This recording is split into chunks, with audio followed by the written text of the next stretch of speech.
yéen a ngi teewlu seen bii di Liberté TV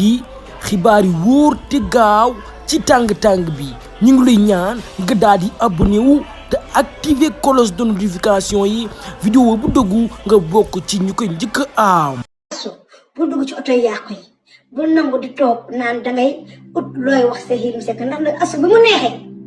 ngay ànd ak Cheikh Yérim Seck ba sëy di fa am kenn xamul woon mbooti Cheikh Yérim Seck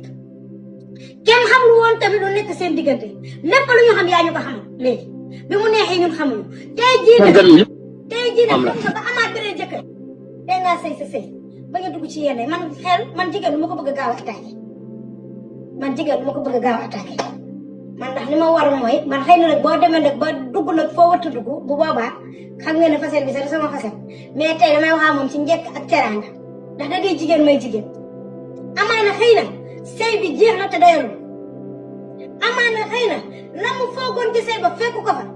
amaana xëy na ba tey dafa bëgg Cheikh Yérim Seck ni mu ko mën a manifester mooy donte am na beneen jëkkër muy jëkkëru faj mer ni mu mën a manifester mooy génn di dal ci sa kaw Cheikh Yérim Seck mais asu foofu baaxul jon foofu baaxul génnal ma chérie génnal ma chérie fi nga dugg baaxul recule balaa muy trop tard bu dugg ci oto yi yàqu yi lii du yow ay indi ay polémique ay indi ay tontante ay indi ay sànni tra ma chérie lii du yow asu ñëpp dañ laa naw sa yar moo tax man ma bëgg la aw ma benn xaar ma yàlla ak yow mais ma chérie reviens sur terre delloo si sa xel di dara jaru ko fi say dagan na tàqali koo dagan na boo amee lu la metti waxalax ki nga xam te ne moo la ko def boo demee ba xam ne moom mënoo ci moom dara xoolal du ñàkk am na ku mu rus nga dem wax moom mais kanta bëgg a toog réseaux sociaux yi as jon naan dangay wili pandek dangay xasteeg dangay wax di c'est pas toi ma chérie gis nga ni nga meloo chérie ba ñëpp a naw la boo ko bàyyi rek nit ñi bala te bu la ko dara jaral ma chérie l'avenir est devant toi tu n'as rien à perdre amagoo dara bay ñàkk tey Cheikh Yérim Seck tey tas nga moom yàlla mayal na la beneen Cheikh Yérim Seck concentré sa sëy jéemal fukki si sa liggéey bu nangu ñu lay duggal ci yii lii du yow ma chérie lii daal bëggoon naa la koon wax ne bu amee nag lu ci ñagas loo xam ne la wax naa la ko ma warta wax maa ngi jëkkalu ndax nag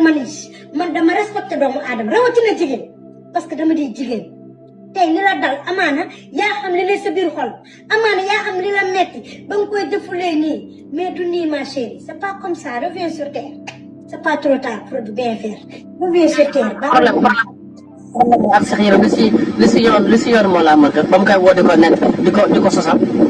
yéen a ngi teewlu seen bii di Liberté TV xibaar yi wóor te gaaw ci tàng-tàng bi ñu ngi lay ñaan nga daal di abonné wu te activer cloche de notification yi vidéo bu dëggu nga bokk ci ñu koy njëkk a am.